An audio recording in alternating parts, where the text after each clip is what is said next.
This is your daily scripture for March 13th. My name is Henry Loke. This is God's Feeding Station. Great to be with you on this Friday the 13th. Another one, huh? 2 in a row, 2 months in a row. I'm hoping you don't believe in that stuff. Not superstitious. It's great to be with you. We continue in the book of Hebrews, Hebrews chapter 8. Now, the point in what we are saying is this. We have such a high priest, one who was seated at the right hand of the throne of the majesty in heaven, a minister in the holy places, in the true tent that the Lord set up, not man. For every high priest is appointed to offer gifts and sacrifices. Thus it is necessary for this priest also to have something to offer. Now, if he were on earth, he would not be a priest at all, since there are priests who offer gifts according to the law. They serve a copy and shadow of the heavenly things. For when Moses was about to erect the tent, he was instructed by God, saying, "See that you make everything according to the pattern that was shown you on the mountain." But as it is, Christ has obtained a ministry that is as much more excellent than the old, as the covenant he mediates is better, since it is enacted on better promises. For if that first covenant had been faultless, there would have been no occasion to look for a second.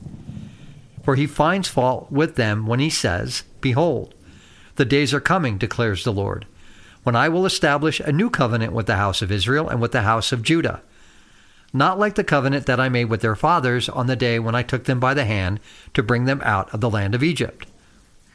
For they did not continue in my covenant, and so I showed no concern for them, declares the Lord. For this is the covenant that I will make with the house of Israel after those days, declares the Lord.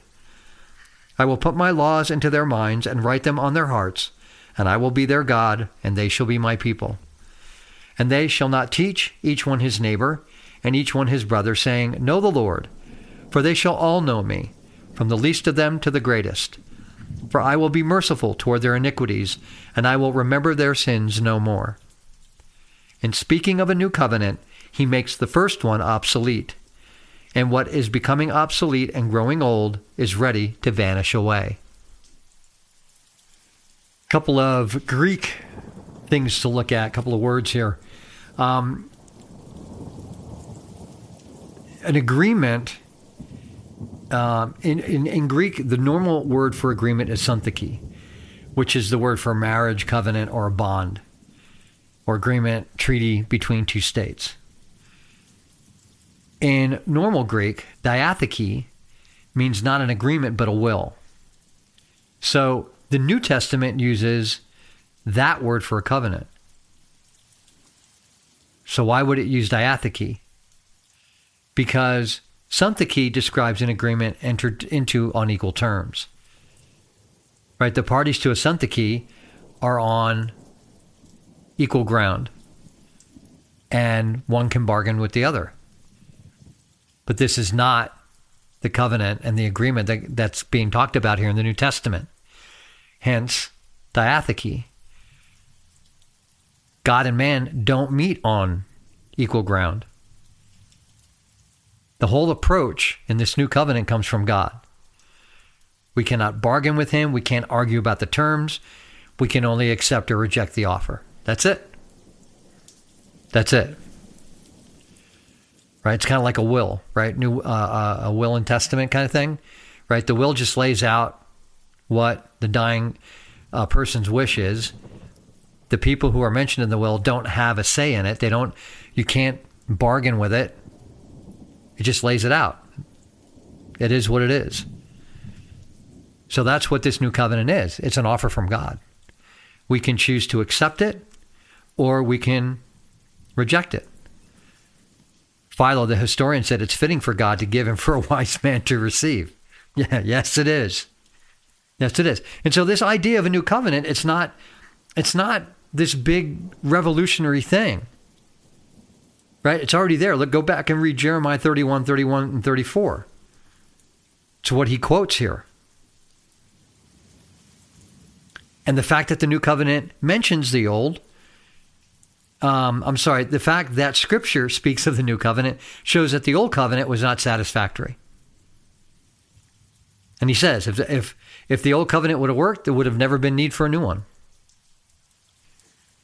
And this new one is different, way different. We just talked about how it's different.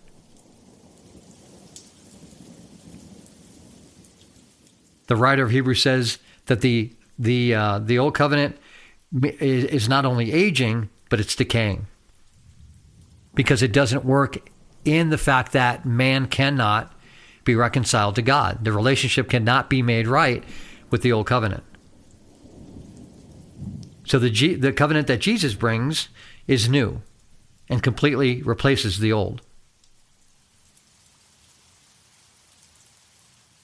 So it's new in its scope, right? It includes the house of Israel, the house of Judah, right? Remember, the kingdom was split. This includes both, includes the Gentiles, right? So it's new in its universality. Is that right? Universality? Sometimes I say words I think I know, and then I'm like, what? Yeah. So this is offered to everyone, Jews and Gentiles. And this is really blowing the Jews' mind. They really having a hard time getting their heads around this, as we talked about when we were going through Acts.